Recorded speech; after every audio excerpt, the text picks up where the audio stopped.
Boa noite a todos.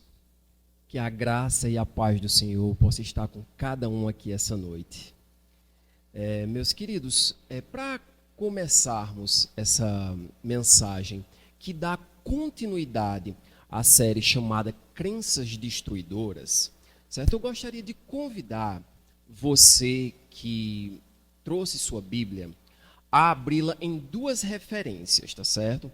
Nós vamos ler dois textos hoje à noite que vão servir de base para a mensagem de hoje, tá certo? O primeiro texto vai estar no livro de Isaías, capítulo 6, certo? Isaías, capítulo 6, nós vamos ler dos versos 1 ao verso 7. E em seguida, nós vamos ler o capítulo 5 do livro de Mateus, tá certo? E nós vamos ler até, se eu não me engano, é o verso 12. Mas para você que nos visita, você que infelizmente não trouxe Bíblia, não tem problema, nós pensamos em você, tá certo? E eu peguei esses mesmos textos que estão na Bíblia Sagrada, eu projetei aqui, que eu estou achando estranho, eu pensava que ia ser maior, não estava desse tamanho no meu computador, estava do tamanho daquela letra ali.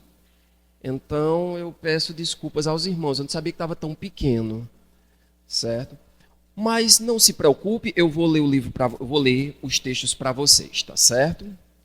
Isaías capítulo 6, dos versos 1 a 7, é o primeiro texto, que diz o seguinte: No ano em que o rei Uzias morreu, vi o Senhor assentado num trono, exaltado, e a aba da sua veste enchia o templo.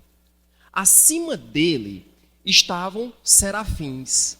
Cada um deles tinha 6 asas. Com 2 cobriam o rosto, com 2 cobriam os pés e com 2 voavam. E proclamavam uns aos outros: Santo, Santo, Santo é o Senhor dos exércitos, e a terra inteira está cheia de sua glória. Ao som de suas vozes, os batentes das portas tremeram, e o templo se encheu de fumaça. Então gritei: ai de mim! Então eu gritei: ai de mim! Ai de mim! Estou perdido, pois sou um homem de lábios impuros e vivo no meio do povo de lábios impuros. E os meus olhos viram o Rei, o Senhor dos exércitos. Então um dos serafins voou até mim, trazendo uma brasa viva que havia tirado do altar com uma tenaz. Com ela tocou a minha boca e disse: Veja, isto tocou os seus lábios. E com isso a sua culpa será removida e o seu pecado será perdoado. Esse foi o primeiro texto de Isaías, capítulo 6. E agora vamos ver... era para estar desse tamanho o texto do slide anterior, meus irmãos. Eu não sei o que é que aconteceu, que fez com que o outro ficou bem pequenininho. A culpa é de Cida, viu? Fiquem com raiva dela. Mateus 5, meus queridos, diz desse jeito: Vendo as multidões, Jesus subiu ao monte e se assentou.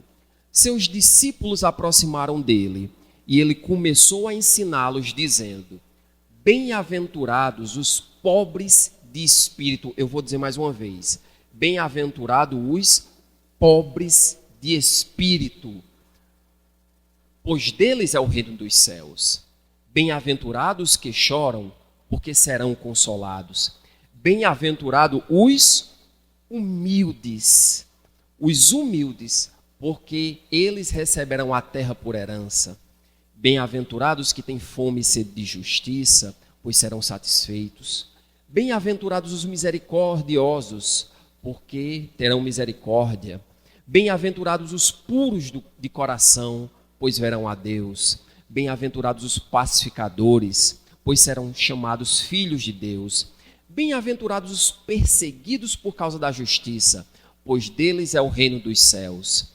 Bem-aventurados serão vocês quando, por minha causa, e os insultarem e os perseguirem. Aí, meus irmãos, eu acho que cortou aqui. Eu vou só ler o restinho na minha própria Bíblia, vocês podem acompanhar, tá certo? Mateus capítulo 5.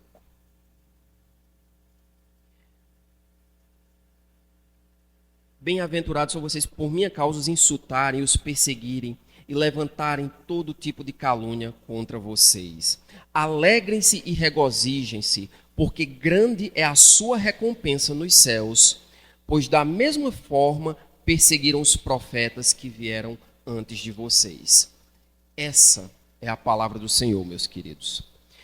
Meus irmãos, eu queria compartilhar com vocês uma experiência pessoal que eu venho observando, certo?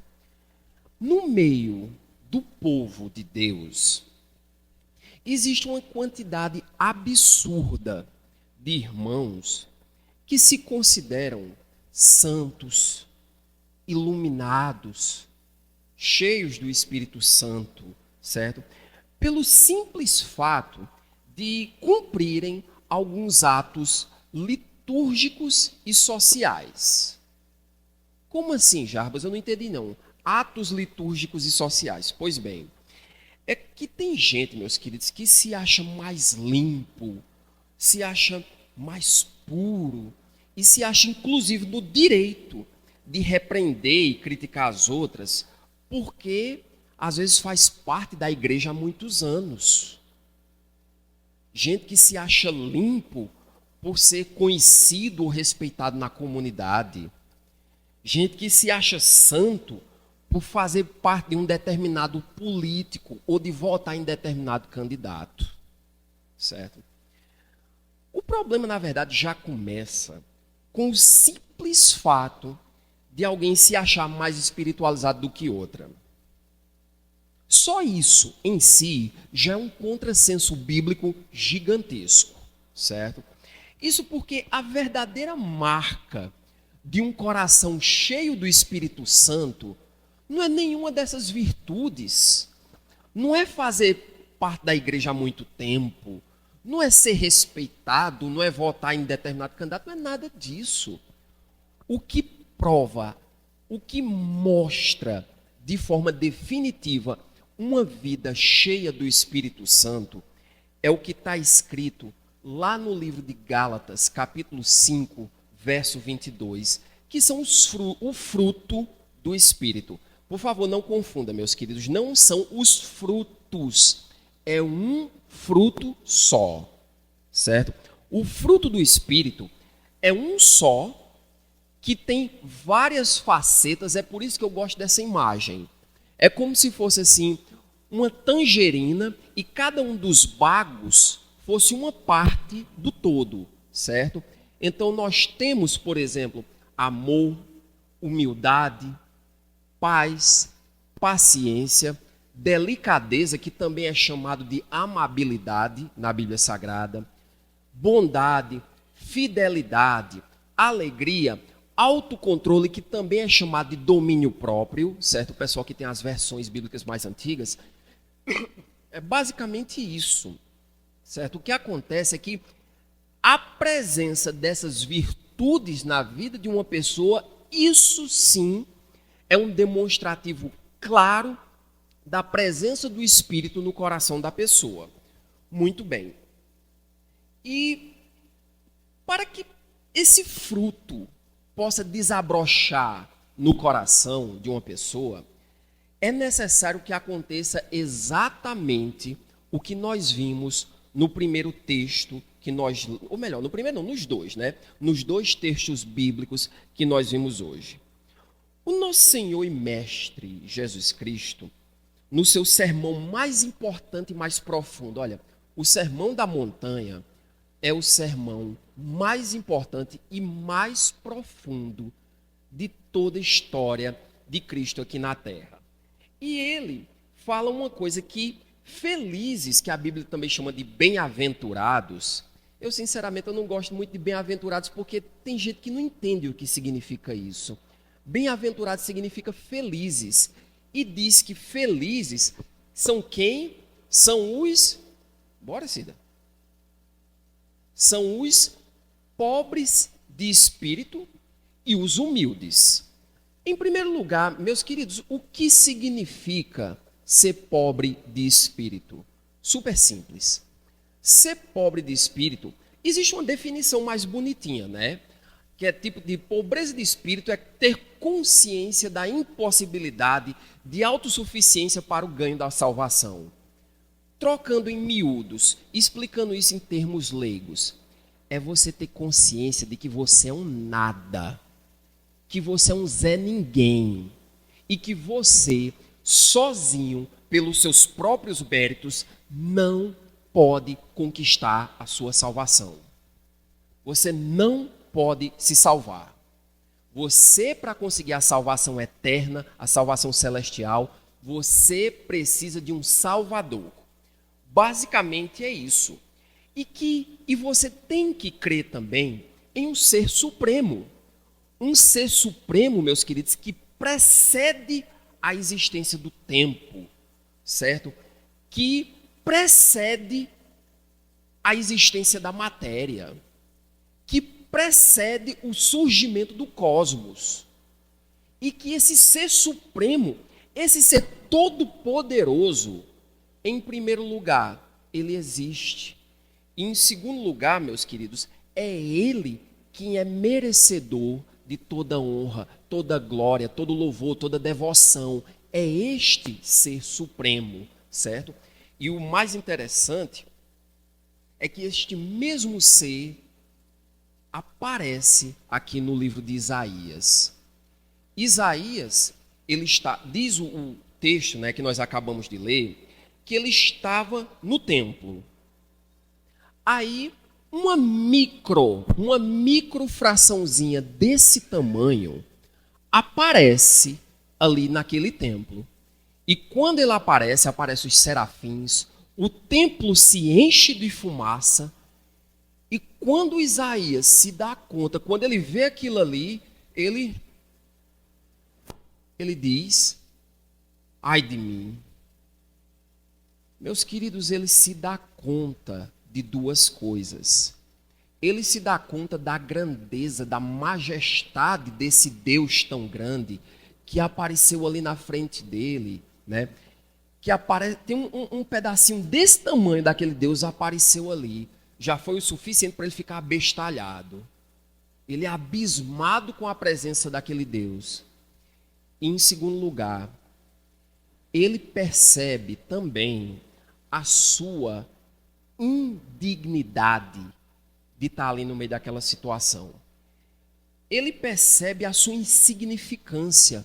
Como é que um ser como eu, alguém tão pequeno, quem sou eu diante desse Deus tão grande? E o mais interessante é que ele fala também da sua própria indignidade, quando ele aponta nominalmente aquilo que tanto descredifica ele. Ele diz nesse momento: ai de mim. Ai de mim. Assim, ele disse isso, ai de mim, porque ele era um profeta e tudo mais. Se fosse um nordestino assim, bem raiz, ele dizia, vai se dá perto, ele dizia, tô lascado. Era isso que ele quis dizer naquele momento. Ele olha assim e diz: valha meu Deus, eu tô lascado, eu não sou merecedor, eu não sou digno de estar aqui diante desse Deus tão gigante. Eu não posso, por quê? Em primeiro lugar, porque eu sou muito pequeno, eu sou muito insignificante. E em segundo lugar, meus queridos, porque ele identifica, ele diz exatamente aquilo que descredifica ele. Ele fala aqui no verso 5 que eu sou um homem de lábios impuros. Deixa eu dizer uma coisa para vocês, meus queridos. O mesmo Deus que apareceu lá no templo diante do profeta Isaías, ele está presente aqui essa noite.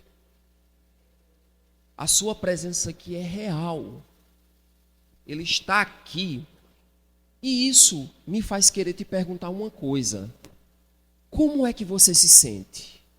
Sabendo que esse mesmo Deus gigante, criador de tudo, maior do que tudo e todos, está aqui. Não importa, eu quero dizer isso é muito importante que eu vou dizer, não importa como você chegou aqui. Não importa se você fez algo errado e depois veio para a igreja. Se você acabou de voltar, você chegou aqui depois de ter voltado de uma relação de adultério. Não importa se você veio, você praticou feitiçaria antes de vir contra um inimigo teu. Isso não importa para nós. Ninguém aqui vai te julgar. Eu quero dizer duas coisas para você. Em primeiro lugar, que não existe lugar melhor de se estar aqui essa noite do que na presença desse Deus tão gigante. Por isso, nós ficamos felizes com a presença de cada um de vocês aqui. E, em segundo lugar, eu quero dizer que o próprio Deus está feliz com o fato de você estar aqui. Seja bem-vindo. Sinta-se como Isaías. Sinta-se como Isaías. E eu quero que você pare um pouco e pense numa questão importante. Eu quero que você pense naquilo. Eu queria que você fizesse a mesma coisa que Isaías fez. Eu queria que você parasse um pouquinho, refletisse e pensasse naquilo que descredifica você. O que é que faz você indigno? O que é que faz você indigna? Tá certo? Do mesmo jeito, por exemplo, é claro que todos nós pecamos de várias maneiras o tempo todo. Mas muito de nós talvez tenham pecados secretos, obscuros, que nos afastam de Deus, que nos descredificam. O que Isaías tinha eram lábios impuros. E eu queria que você fizesse uma autoanálise, que você pensasse um pouco. E você?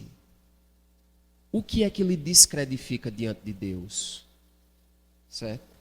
Então, mas assim, esse pecado, é como eu disse, todos nós pecamos, mas às vezes há um pecado, como por exemplo, Paulo tinha um espinho na carne, vocês lembram? Então, eu queria que vocês pensassem um pouco nisso e eu quero te convidar a fazer a mesma coisa que é feito aqui no verso 6, certo? Quando Isaías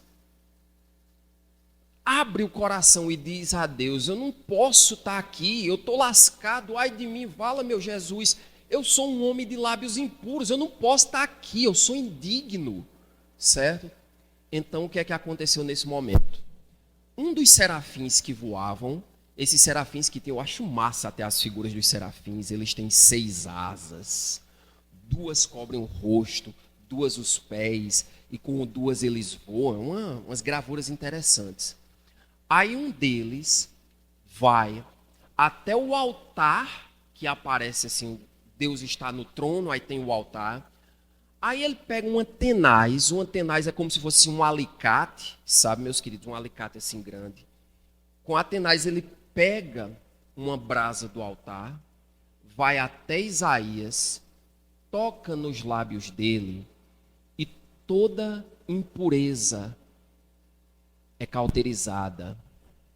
Toda sujeira que estava naqueles lábios é queimada e ele ali é purificado. Do mesmo jeito, meus queridos, isso era o instrumento do Antigo Testamento. No Novo Testamento, esta mesma brasa é personificada na pessoa de Cristo Jesus. Então, é Cristo Jesus hoje quem é capaz de adentrar o nosso coração e cauterizar o pecado, de limpar toda sujeira, de queimar toda impureza. E é isso que eu quero que você faça aqui hoje à noite. Eu queria te convidar para que vocês pudessem dizer a Deus: Deus, o meu pecado é esse. Do mesmo jeito que Isaías fez. Isaías disse: eu sou um homem de lábios impuros. Aí eu pergunto: e você? O serafim veio, toca-lhe os lábios, purifica ele. E, do mesmo jeito, Cristo Jesus pode fazer com você. Certo? E eu me lembro que quando nós lutamos, quando Jesus toca em nós, ele vem como se fosse essa brasa que tira a sujeira do nosso coração. Qual é o primeiro pensamento que nos vem à mente? É um pensamento de vergonha, é um pensamento de indignidade. É o mesmo de Isaías, é imaginar: meu Deus, eu não mereço me comunicar com o meu Deus. Eu não mereço ser considerado filho dele. Aí esse sentimento de vergonha e esse sentimento de indignidade faz com que a gente queira, seja uma vontade de dentro da gente querer mudar. E a gente querer mudar para poder ser santo, ser limpo e ser puro do jeito que agradaria a Cristo Jesus. É isso, meus queridos, a chave todinha está aí. E eu me lembro também de... Vamos aqui, Cida, ao próximo, por favor. A história de Kimi. Kimi, essa mulher não existe. Isso aqui é um personagem de um filme, certo? É um filme que eu não recomendo ninguém assistir. É um filme que tem cenas de nudez, de uso de drogas, muito palavrão, certo? Chamado O Lobo de Wall Street, certo? E nesse filme, já no final, ele conta a história dessa mulher, certo? Essa mulher, o nome dela era Kimi, diz que era para estar maior, era para estar daquele outro tamanho. Me perdoe, viu? Irmão, se vocês não estão conseguindo ver daí, eu não sei por quê. Estava maior no meu computador. Diz que Kimi era uma mãe solteira, tá certo? E ela... Pode passar, Cida. Ela não tinha dinheiro algum, ela estava completamente lisa, tá certo? E além disso, ela estava devendo 3 meses de aluguel e ela precisava pagar urgentemente a mensalidade do filho. Aí o que foi que ela fez? Aperreada, com todos esses problemas financeiros, ela toma coragem e vai falar com o patrão. Aí ela, naquela coragem, ela chegou lá para o patrão e pediu a ele um adiantamento de $5.000 na época. E esses $5.000, meus queridos, era equivalente a, sei lá, dependendo de quanto ela trabalhava com ganho comissionado, era o equivalente a 3, 4 meses de trabalho. Isso porque essa história já é mais antiga, né? Então, meus queridos, o que é que acontece? O que foi que ela pediu 5.000? Sabe o que foi que ele fez? Vocês imaginam o que foi que ele fez? Ele deu para ela um cheque de $25.000. E ele diz desse jeito: sabe por que eu fiz isso? Porque eu acreditei em você. Eu acreditei em você. E deu para ela o cheque. Aí eu imagino uma coisa, meus queridos. Pega o exemplo de Kimi, certo? Se algo parecido acontecesse com você, como é que você reagiria? Você não seria eternamente grato àquele patrão? Você, num momento assim onde você estivesse bem e tudo mais, você não seria até capaz de trabalhar um dia de graça só por causa dessa boa lembrança que você tem do patrão?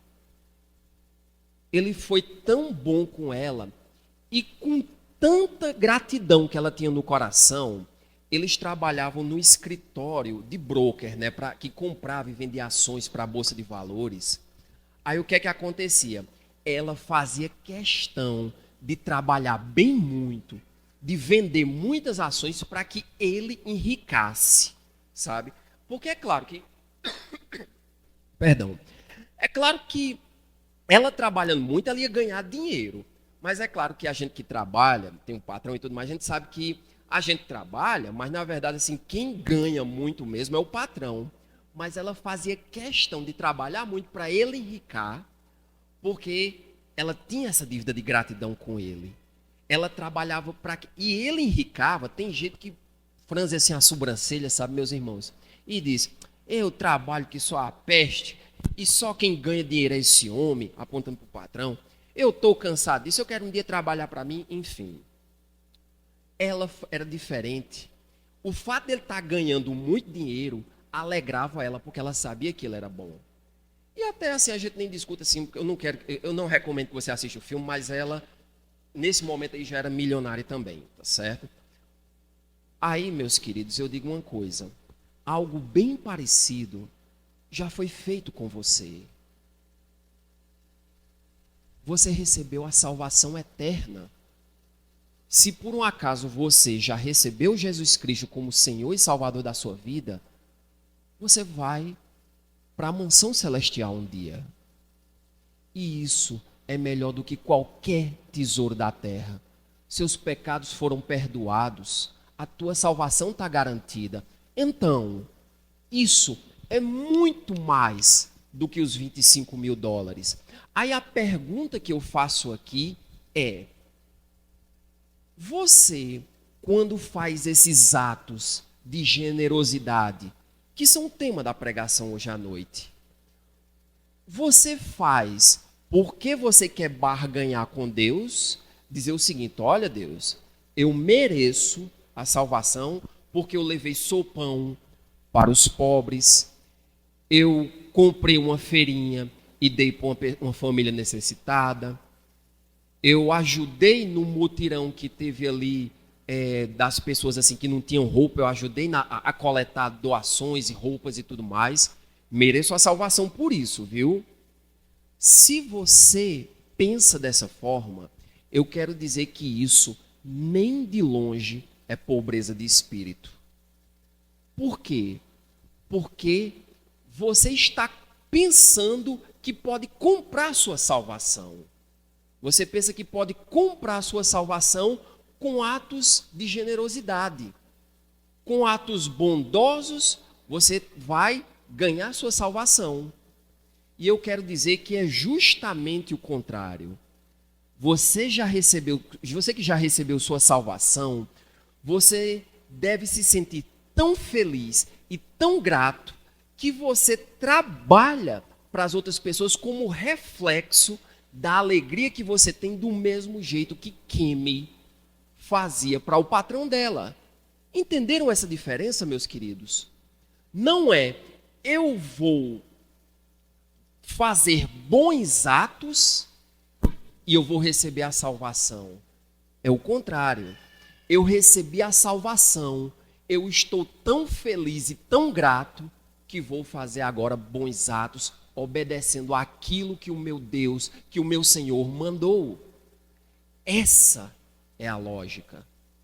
Então, meus queridos, eu queria nesse momento, eu não sei se o grupo de música, o Palavra Viva, vai ter um louvor agora, eu queria convidá-los, se eles forem, mas eu gostaria de me dirigir nesse momento, que estamos chegando no final da pregação, para dois tipos de pessoas aqui hoje à noite.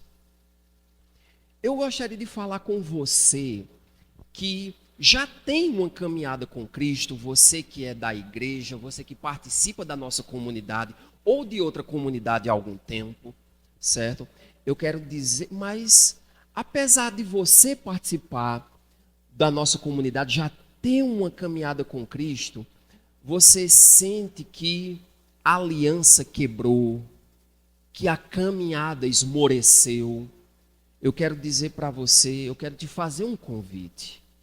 Eu quero dizer que Deus tem toda a alegria e todo o interesse no mundo em te trazer de volta, pegar uma brasa lá do altar e tocar os teus lábios, tocar o teu coração, te limpar, te purificar e, a partir desse momento que você segura na mão de Jesus e dizer, eu quero te seguir, Jesus, você reiniciar uma caminhada, você reatar essa aliança. Então esse convite vai para você que já é da igreja, você que já participa.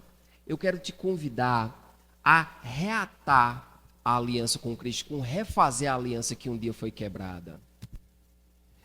Mas também eu gostaria de falar com você, eu quero me dirigir a você que nos visita, você que não é da igreja, você que está aqui, eu não sei, pela primeira vez, você que olha para esse momento, você se dá conta que o mesmo Deus lá, que participou daquele momento com Isaías, está aqui, e você diz: eu quero fazer parte desse povo, eu quero segurar nas mãos de Jesus, eu quero fazer parte da casa do Pai. Eu tenho uma boa notícia para você: tem vaga na casa. A mesma casa tem portas abertas, pessoas certas, amigos e irmãos. Na casa do Pai tem um lugar na mesa para você, tem um prato esperando por você, tem uma cama esperando por você. Então, meus queridos, a casa do Pai está aberta e te convida a entrar. Eu vou dizer de novo. O Senhor, o dono da casa, ele convida você, ele não te força. Ele não diz assim: venha para cá. Não. Ele abre e diz: meu filho, venha. Com as mãos estendidas e coração aberto, o Pai te chama. Não só você que é novo, você que nunca participou da caminhada com Cristo, mas você também que um dia já começou a caminhada e sentiu esmorecer. Deus manda o serafim pegar a brasa viva do altar, que é Jesus Cristo, com a tenaz, e tocar o teu coração, queimando, cauterizando toda a impureza, e assim ele poder dizer: seja bem-vindo de volta, meu filho.